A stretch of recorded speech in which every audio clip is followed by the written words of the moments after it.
Hello students, so today we are going to continue chapter 10. Earlier video I have already started this chapter, so today we will continue the next part. Now let us start this what is Access 2010. Access 2010 is an RDBMS software.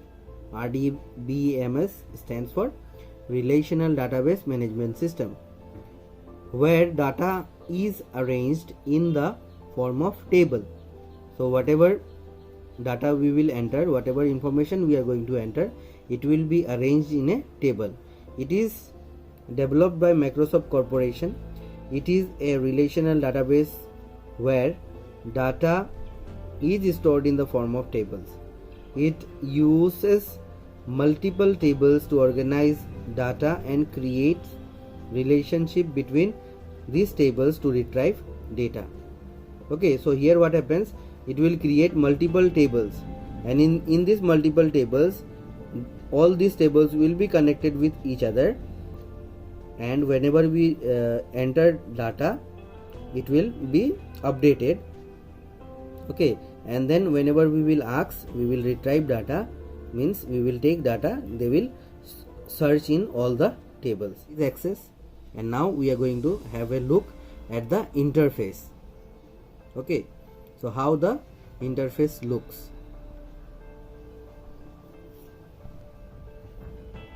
So as you can see here, so this is how the interface of a Access look. When you will open Microsoft Access, you will find these options or this screen on your computer. So you can see, you can read out the different options or different parts of this names are given, so you can just go through.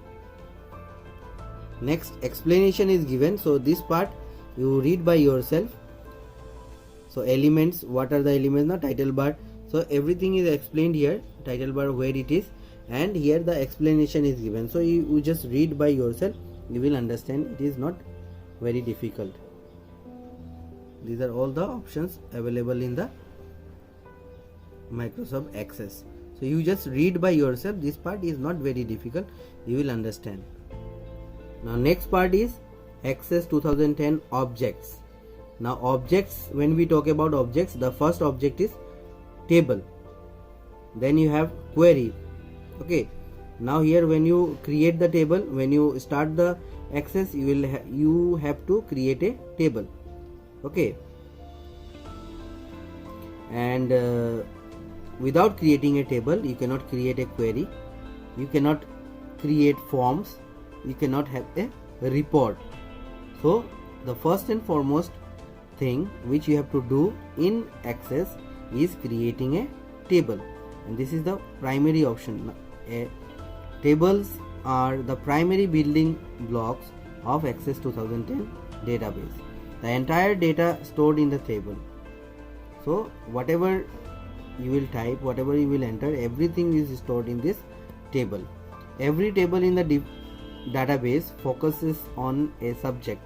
For example, table 10.4b focuses on the order to various companies, while 10.4 focuses on the company's detail.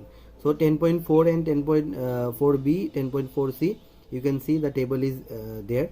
So in that table they have different informations. Okay, so both the table has different information.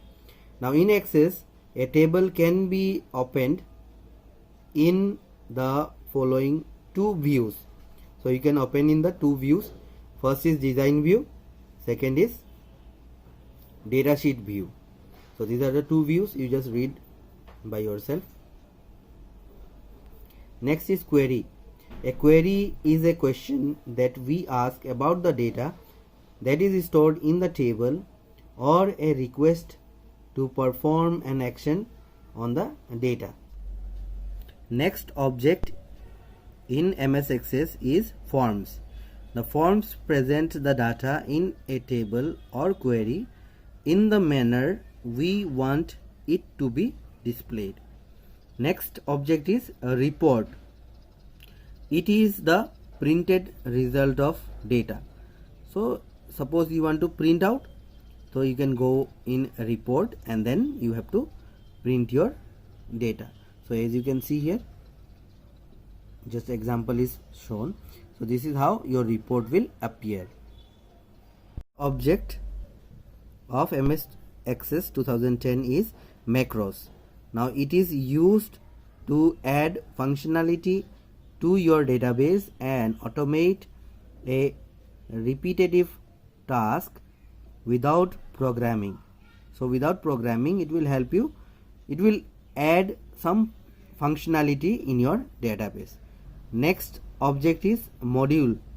A module store programming system, a module stores programming statements written in VBA programming language.